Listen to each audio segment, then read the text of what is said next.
I was sent to investigate a brutal murder deep in rural Louisiana, but what I found was far worse than a killer.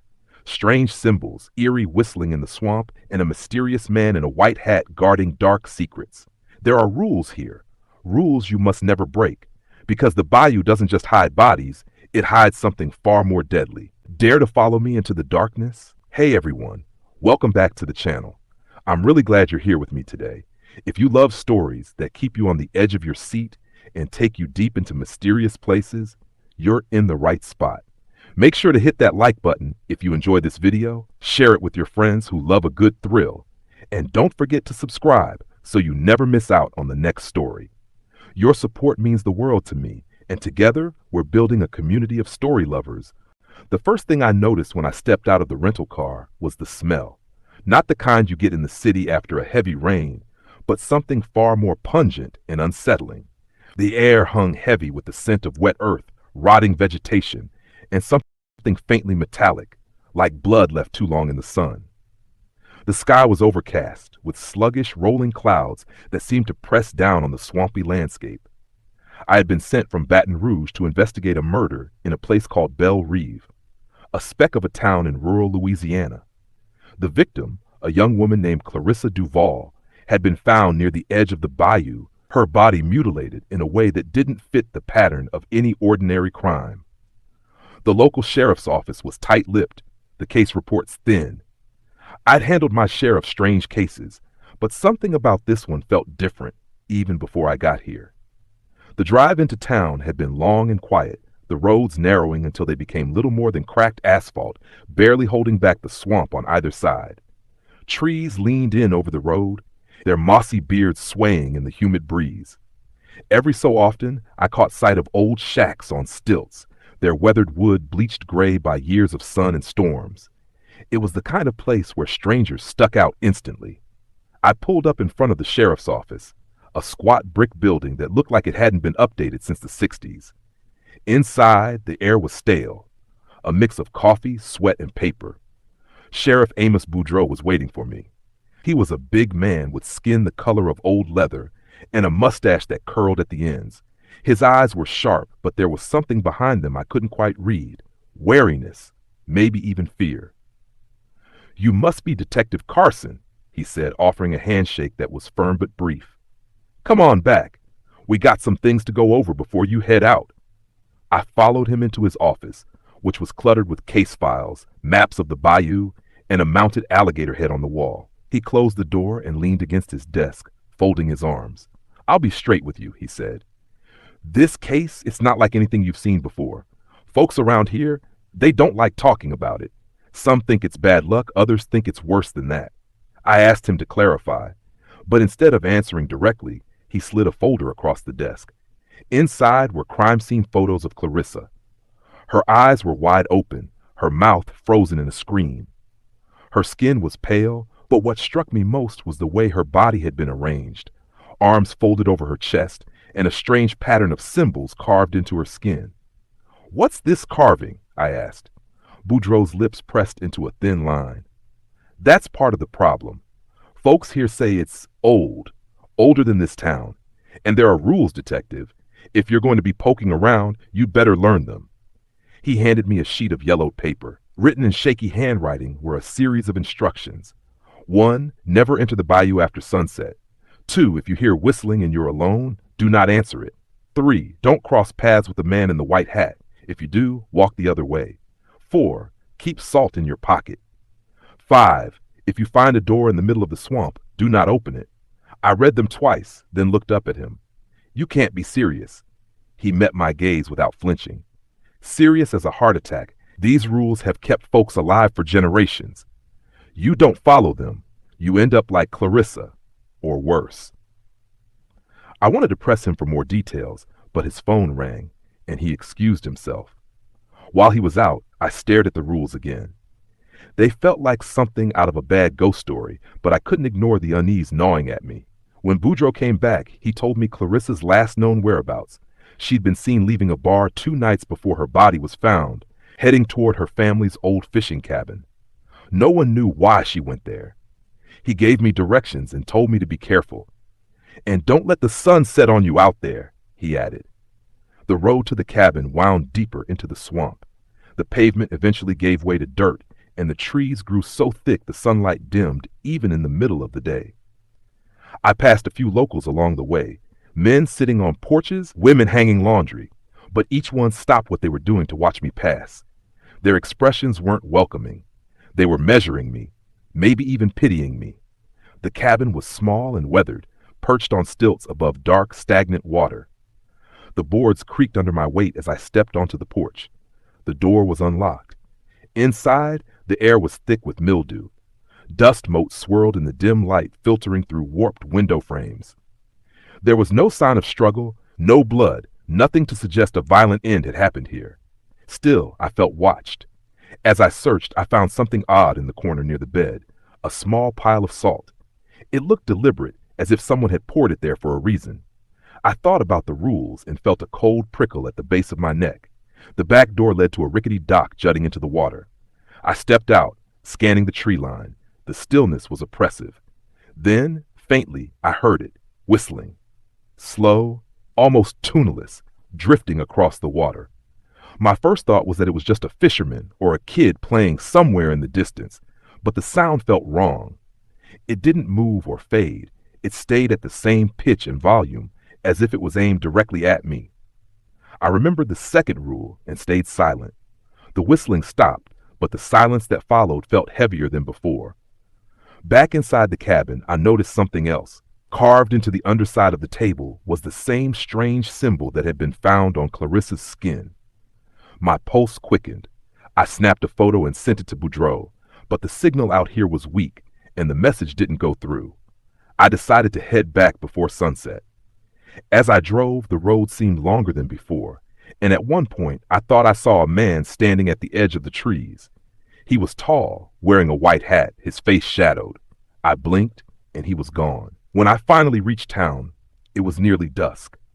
I stopped at the only diner still open, needing coffee and maybe some answers. The waitress, a thin woman with tired eyes, asked what brought me to Belle Rive.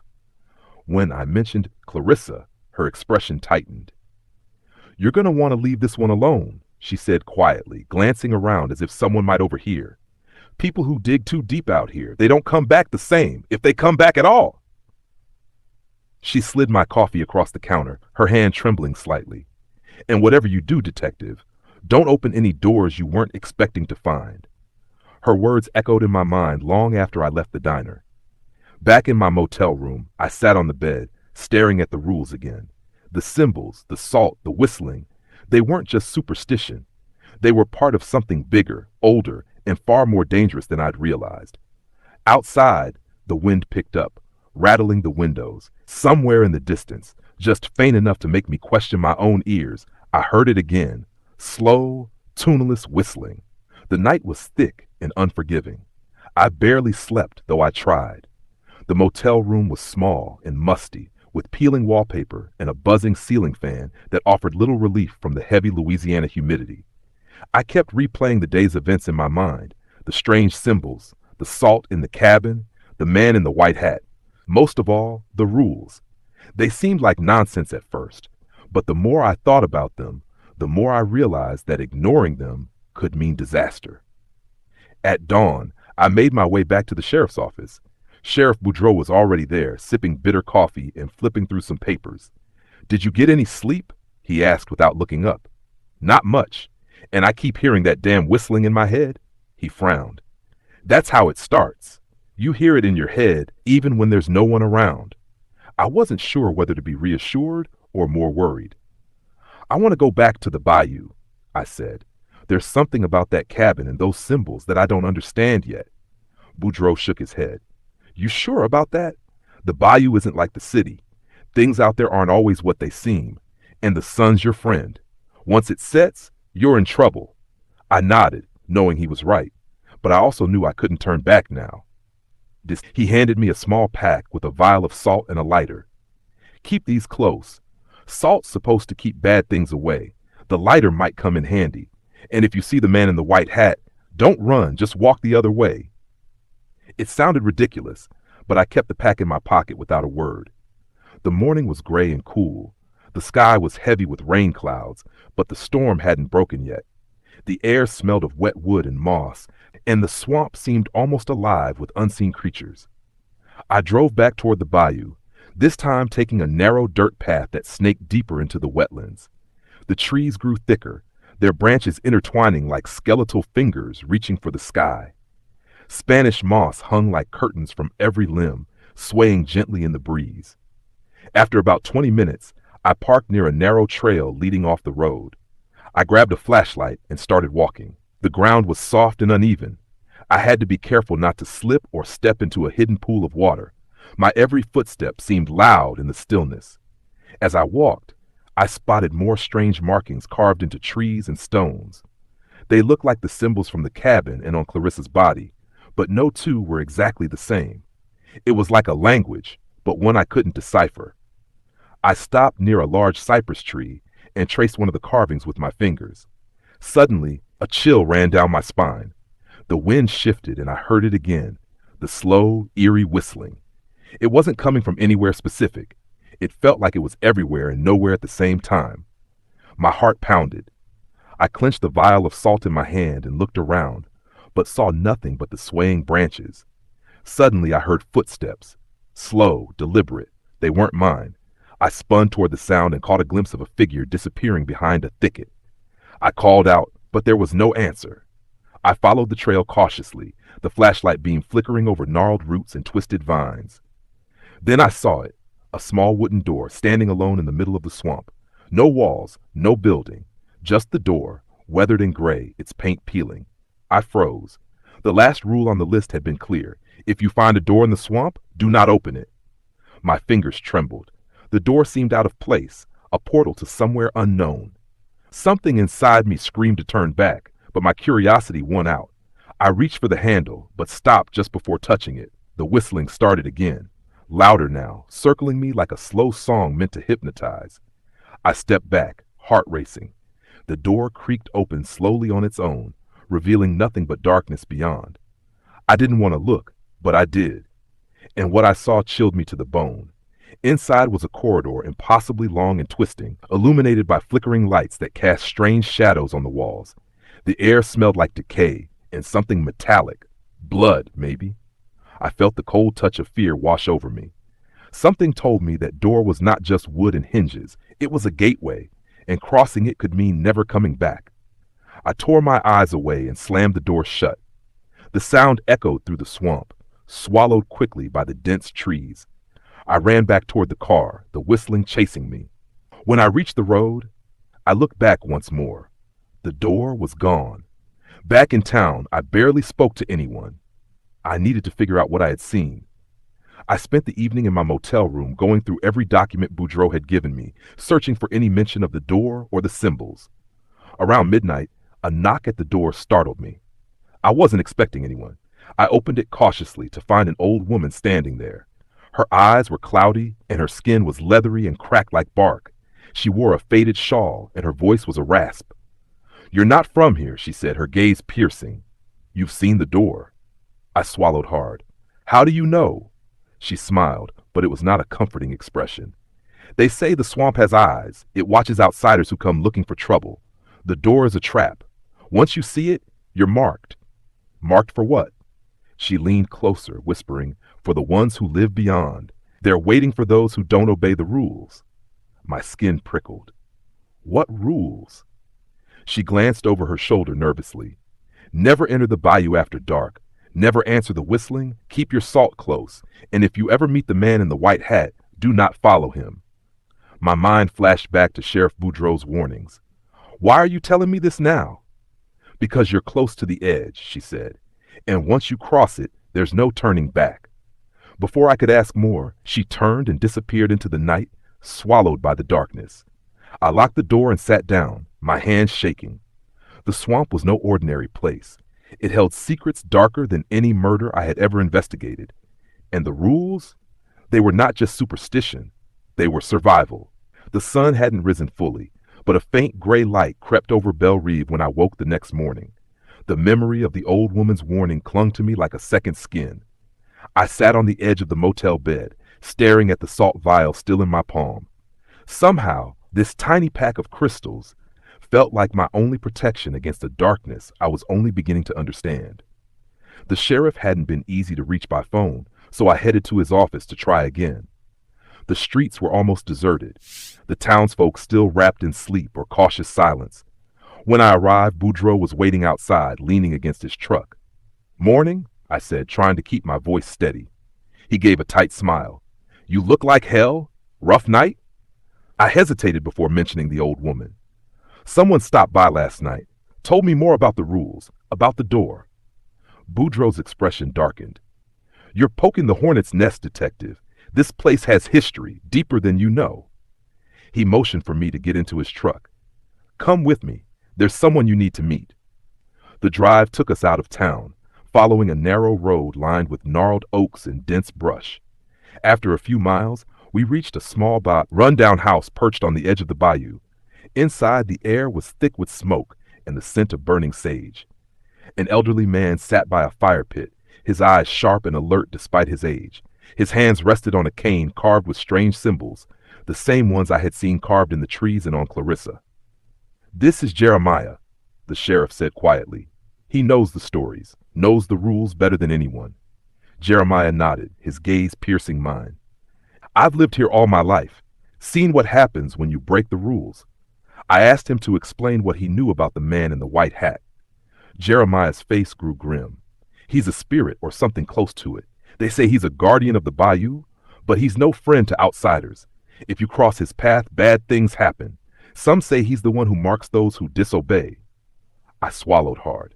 "What happens to the marked?" Jeremiah's eyes darkened. "They disappear, vanish without a trace. Some say they're taken beyond the swamp, trapped between this world and the next. Others believe worse." "Have you ever seen him?" I asked. Jeremiah nodded slowly. "Once, years ago. I was a boy. He wore a tall white hat and a long coat, his face hidden in shadow. He moved without sound, like the fog itself. When he looked at you, it felt like your soul froze." Sheriff Boudreaux broke in. "If you see him, don't run, don't shout, just walk the other way. Never make eye contact." I felt the weight of their words settling into my chest like a stone. Before I could ask more, Jeremiah pulled out a small wooden box from under the table. Inside were several pieces of white chalk and a handful of what looked like dried herbs. "These will protect you," he said. "Draw the symbols wherever you go. Burn the herbs if you feel the spirit near. And carry salt." I took the box and thanked him, feeling both comforted and terrified at the same time. Back in town, I couldn't shake the feeling of eyes watching me. Every shadow seemed to stretch longer, every sound sharper. That night, I decided to explore the edge of the bayou again, this time with Jeremiah's protective items. The moon was a thin sliver in the sky, barely lighting my path. I walked slowly, drawing symbols in the dirt with the chalk and scattering salt in small circles around me. Then I heard it, the whistling. Slow, haunting, echoing between the trees. My breath caught. I gripped the lighter in one hand and the herbs in the other. Suddenly, from the mist emerged a figure, the man in the white hat.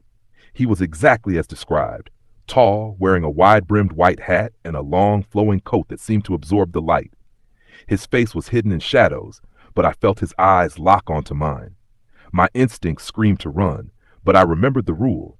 I didn't move. He stopped a few feet away, and the whistling ceased. The silence that followed was suffocating. Without a word, he raised a hand and pointed behind me. I turned slowly. There, standing in the mist, was Clarissa, or what was left of her. Her eyes were empty, her skin pale and waxy like a drowned doll. She stared straight ahead, unmoving. My heart raced. The spirit raised his hand again, and Clarissa began to move toward me, her steps slow and unnatural. I dropped the herbs and fumbled for the lighter, flicking it on. The flame danced wildly. I whispered a prayer and scattered salt at my feet. Clarissa halted abruptly, her body twitching as if in pain. The man in the white hat lowered his hand and began to fade into the mist. The whistling started again, but this time it felt like a warning. I turned and ran back toward town, not stopping until I was safely inside my motel room, the door locked and bolted behind me. My hands shook as I wrote everything down. The bayou was alive with spirits, and the rules weren't just superstition. They were the only things keeping the darkness at bay. I realized then that this investigation wasn't just about solving a murder.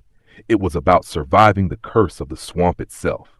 The morning after my encounter, I woke with a pounding headache and the uneasy feeling that something had followed me back from the bayou. The motel room felt colder than before, shadows clinging to the corners like living things. I checked the vial of salt and the box of herbs Jeremiah had given me. They were still there, but I had an overwhelming urge to keep them close, as if they were my last line of defense. I knew I couldn't stay holed up forever. I had to understand what I was dealing with, and that meant digging deeper into Belle Reeve's history. The town library was small and dusty, but the librarian was kind and seemed eager to help. She pulled out old newspapers, faded records, and journals that spoke of Belle Reeve's past, a place once settled by French colonists, then ravaged by disease and tragedy. But buried beneath the surface were darker stories, disappearances, whispered tales of rituals performed in the bayou, and warnings passed down by generations. One entry caught my attention, a century-old article about a man named Jacques Leroux, a mysterious figure said to have practiced dark magic and voodoo in the bayou. The townsfolk had accused him of cursing the land after his death, and many believed the strange symbols were linked to his rituals. I cross-referenced the symbols I'd seen carved into trees and on Clarissa's body with some of the drawings in the book. They matched. The markings were protective sigils, designed to trap or repel spirits, but also warnings to keep the living away from certain places. I realized the rules: never entering the bayou after dark, keeping salt, avoiding the man in the white hat, were all part of an ancient system to contain something far worse. Later that day, I met with Sheriff Boudreaux again. I told him what I'd found and asked him straight, "Is this curse real? Is it why people disappear?" He sighed deeply. "It's real enough to scare the hell out of anyone who lives here. This place is a crossroads between the living and the dead, the natural and the supernatural. Jacques Leroux's curse isn't just a story, it's why we have rules, because without them the swamp would swallow us all." I pressed him about Clarissa. What had really happened to her? He looked away, ashamed. "She didn't listen. Went out after dark, chased by that spirit. The man in the white hat marked her, and the swamp took her. We found her body days later, nothing left but those carvings on her skin. The rest gone. That night, I lay awake, haunted by the thought of the swamp's hunger. I wondered if I was next. Then, just as the clock struck midnight, I heard it again, the slow, eerie whistling drifting beneath my window. My heart froze. I grabbed the vial of salt, the box of herbs, and the lighter. I sprinkled salt along the edges of the room and lit the herbs, the smoke curling into the corners like a shield. The whistling grew louder, but it didn't come inside. I held my breath until dawn, watching the shadows, waiting for the nightmare to pass. When morning came, I knew I had to face this head on. The door in the swamp, the man in the white hat, the curse of Jacques Leroux, it was all connected. And if I wanted to survive, I'd have to learn the swamp's secrets and follow the rules, no matter how strange or terrifying they were. The morning sun broke through the thick canopy of trees as I prepared myself to return to the bayou one last time. I knew this would be different. The strange rules, the warnings, they weren't just there to scare me. They were survival tools, handed down to keep the darkness at bay. I had learned that the man in the white hat wasn't just a spirit. He was a guardian of the swamp's balance. But something had gone wrong. His presence had become a warning, a symbol of a curse unleashed long ago by Jacques Leroux's dark magic. I packed the vial of salt, the box of herbs, and the pieces of chalk Jeremiah had given me. As I stepped outside, the townspeople watched silently, their eyes filled with a mix of hope and fear. Sheriff Boudreaux clasped my shoulder. "Remember the rules. Stay in the light. Don't answer the whistling. And whatever you do, don't open that door." I nodded, the weight of their expectations pressing down on me. The trek into the bayou was grimmer than before. The fog had thickened overnight, swallowing the trees and turning the swamp into a gray, endless sea. I followed the winding path to where I'd seen the door, my heart pounding. Then, through the mist, it appeared, the wooden door, standing alone as if waiting for me. I drew the protective symbols with chalk on the ground around it and sprinkled salt in a wide circle. Then, with trembling hands, I reached for the handle. The door creaked open to reveal the twisting corridor, the same darkness and decay I'd seen before. This time, I stepped through. Inside, the air was thick and cold, filled with whispers and shadows that darted at the edge of my vision. I pressed on, deeper into the maze. Suddenly, the man in the white hat appeared before me, his presence overwhelming. His shadowed face seemed to flicker like a flame, his eyes glowing faintly. "You have come far, detective," he said in a voice like the wind through dead leaves. "But the curse will not be broken by fear alone." I steadied my voice. "What do you want from me?" "To break the curse, you must find Jacques Leroux's heart, the source of his darkness. It lies buried in the swamp, guarded by the spirits he trapped." He gestured toward a faint light in the distance.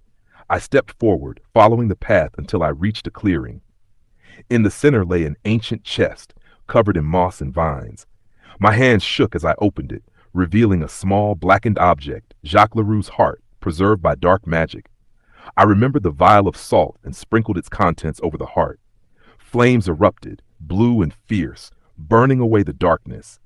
The swamp seemed to shudder, the oppressive fog lifting. The whispers faded, replaced by the gentle sound of water and bird song. The man in the white hat smiled, a hint of relief in his shadowed face. "The balance is restored, the curse is broken." As I stepped back through the door, it closed behind me with a final creak and vanished into the swamp.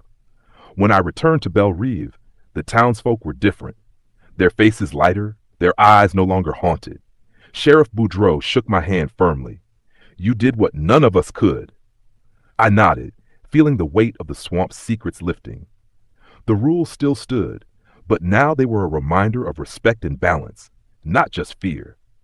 And as I drove away from Belle Rive, the sun rising bright over the bayou, I knew I'd never forget the strange rules that had saved my life and the darkness I'd left behind. Thank you so much for watching and joining me on this journey into the unknown. If you found this story chilling or exciting, please give it a thumbs up and share it with your friends. Let's spread the thrill together. Don't forget to subscribe and hit the notification bell so you're always the first to hear about my latest videos. Your support truly means everything and keeps this community growing. Until next time, stay safe and remember, some rules are meant to be followed.